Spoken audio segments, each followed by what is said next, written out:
Hola, en este video explicaremos brevemente los fenómenos de alcance y altura máxima, dinámica de la polea y trabajo del campo gravitatorio.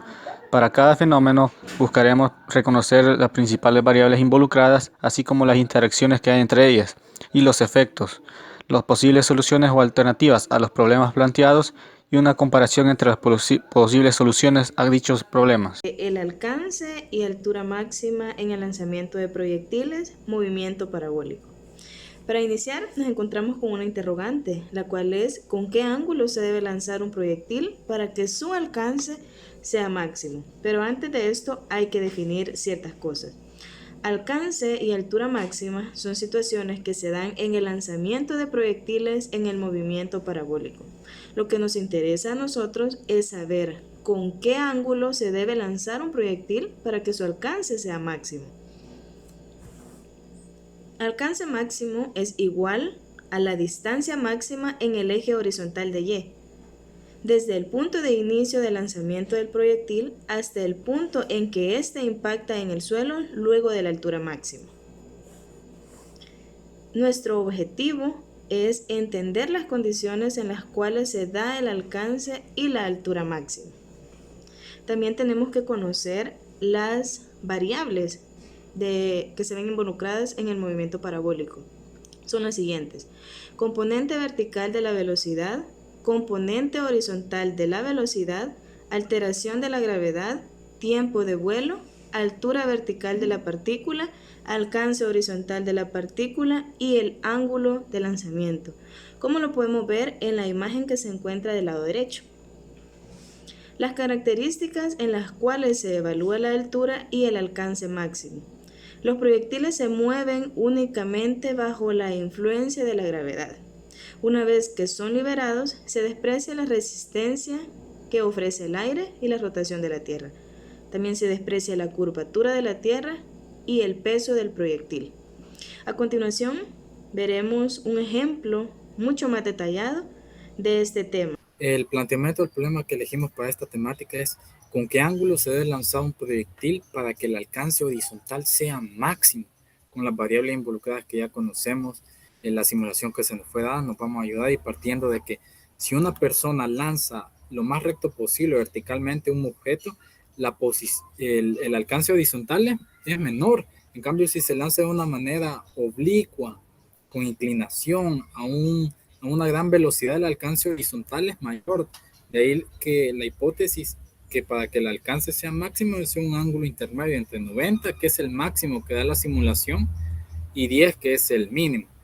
Luego la experimentación la realizamos lanzando el proyectil a la máxima velocidad posible que da la simulación y con diversos ángulos de lanzamiento, en el cual 90 grados es cero el alcance horizontal, y en estos ángulos es este alcance. Con esos datos podemos hacer un gráfico de barra, el cual muestra la tendencia que en 45 tendría que ser el alcance horizontal máximo, pero para plantearlo de una manera más completa recurrimos a la ecuación de lanzamiento de proyectiles previamente vista en clase. Planteamos la situación que necesitamos, en la cual esté un ángulo cualquiera, una velocidad inicial cualquiera, y esta es el punto en donde se da el alcance horizontal máximo, que la posición vertical, la altura es cero. Por eso es que esta ecuación queda igualada a cero, y con esta partimos para encontrar un tiempo para poderlo sustituir en la ecuación del alcance horizontal del proyectil, la cual al sustituir nos da esta ecuación, que es la ecuación del alcance horizontal máximo, la cual usamos para la comprobación, enfocándonos en la función trigonométrica del seno, que al evaluarla en cualquier ángulo nos da el máximo valor que nos da es 1, por eso es que está igualada a 1. Usamos el seno inverso para simplificar, aquí nos queda 2 alfa y el seno inverso de 1 es 90 grados. Despejamos el 2, nos queda 90 entre 2, 45. Esto lo sustituimos en la ecuación con la máxima velocidad, la gravedad, y nos da este alcance, que es el alcance máximo que nos da la simulación, con lo cual concluimos que para que el alcance horizontal sea máximo, el ángulo debe ser 45. En pantalla tenemos el siguiente ejemplo de polea. Del siguiente ejemplo podemos tener las diferentes variables que intervienen en nuestro problema. En nuestro ejemplo podemos ver que tenemos una diferencia de masas entre el bloque A y entre el bloque B. Y como variable, como siguiente variable, vamos a tener las fuerzas que interactúan en nuestro ejercicio. Primero, tenemos una tensión, la fuerza que ejerce la cuerda a los cuerpos que están sujetos a ella. Como tenemos una misma cuerda y no hay rozamiento, entonces para ambas masas será una misma tensión. También tenemos para ambas masas un peso, peso A y peso B, ambas con una atracción gravitatoria. Como las masas difieren, la aceleración va a ser distinta a cero. Si las masas fueran iguales, entonces la polea quedaría en equilibrio y los bloques no acelerarían. Ahora, cuando el sistema se suelte, cuando el sistema esté en movimiento, el bloque A subirá y el bloque B bajará. Por ende, tendremos una aceleración positiva para A y negativa para B. Es decir, que los bloques se estarán moviendo en sentido inverso. Dinámica de dos masas que cuelgan de una polea. Como variables independientes tenemos estos valores de masa que yo se los puedo asignar al cuerpo 1 y estos valores de masa que yo se los puedo asignar al cuerpo 2. Como variables dependientes nos encontramos con la fuerza de la masa 1, su aceleración, la fuerza de la masa 2 y la aceleración de la masa 2, y por supuesto la tensión de la cuerda, representada con la letra T. Bien, según lo estudiado, mi hipótesis es de que el movimiento irá hacia el lado donde se encuentre el cuerpo con mayor masa. Es decir, si a la derecha tengo mi cuerpo con mayor masa, el movimiento irá hacia ahí. Y si a la izquierda tengo el cuerpo con mayor masa, el movimiento irá hacia la izquierda. En estos problemas suceden normalmente tres casos. El primero es el que vemos en pantalla, es de que a la derecha se encuentre el cuerpo con mayor masa. El segundo caso es de que el cuerpo con mayor masa se encuentre al lado izquierdo. Y el tercero es de que ambos cuerpos tengan la misma masa. Veremos qué sucede en cada uno de los casos. En el primer caso, veamos qué sucede. Podemos observar de que nuestra hipótesis se cumple, ya que a la derecha tenemos nuestro cuerpo con mayor masa, en este caso 15 kilogramos, y el movimiento se da hacia este lado. Podemos observar de que tenemos una aceleración de 1.96 metros sobre segundo al cuadrado. Veamos qué sucede en el segundo de los casos. Le colocamos mayor masa al cuerpo de masa 1 y le colocamos menor masa al cuerpo de masa 2. Veamos qué sucede. Masa, el movimiento se da hacia ese lado y obtenemos en pantalla una aceleración negativa, que es de menos 3.27 metros sobre segundo al cuadrado. Bien, esto ocurre porque esta animación está programada para suponer de que el movimiento siempre irá hacia el lado derecho. Pero ya vimos de que esto no es así, ya que tenemos al lado izquierdo mayor masa que en el lado derecho. Por lo tanto, el movimiento irá hacia el lado izquierdo. He ahí la importancia de elegir bien el marco de referencia cuando queremos resolver un problema. Para resolver estos problemas donde tenemos movimiento, normalmente ocupamos la segunda ley de Newton, la cual dice que la sumatoria de todas las fuerzas será igual a la masa por la aceleración. Bien, pero ahora ¿qué sucede si en ambos cuerpos tenemos la misma masa?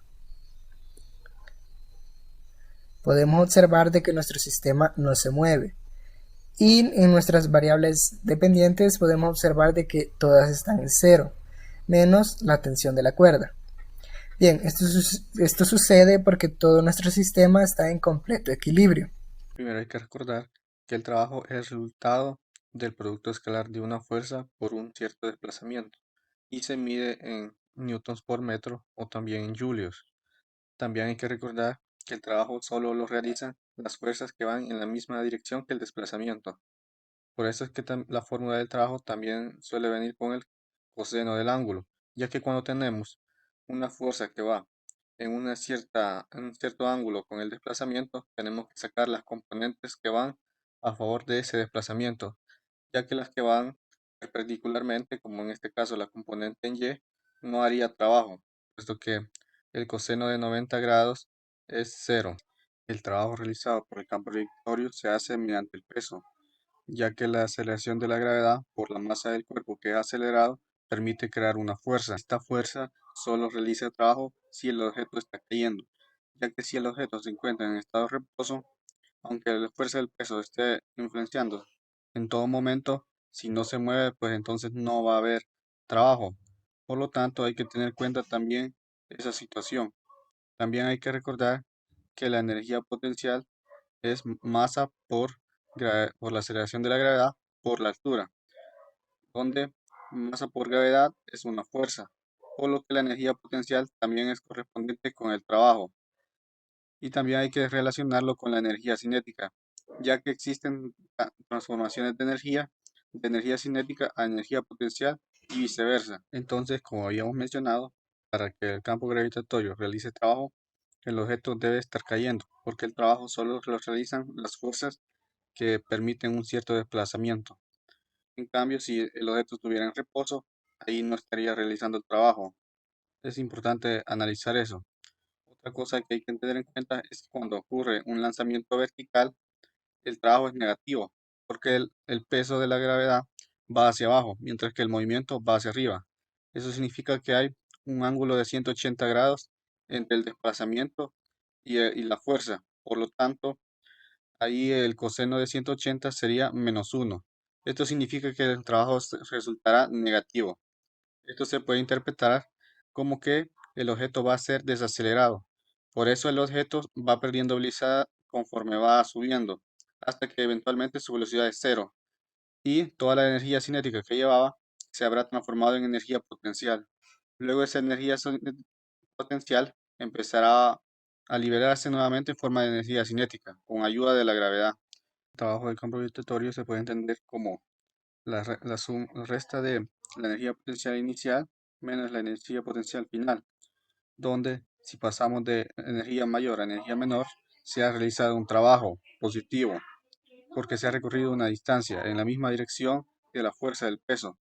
Por el contrario, si el objeto se eleva de una energía potencial menor a una mayor, el trabajo será negativo. Esto significa que habrá que necesario darle energía al objeto para que pueda elevarse, tal como lo hacen los aviones o los cohetes.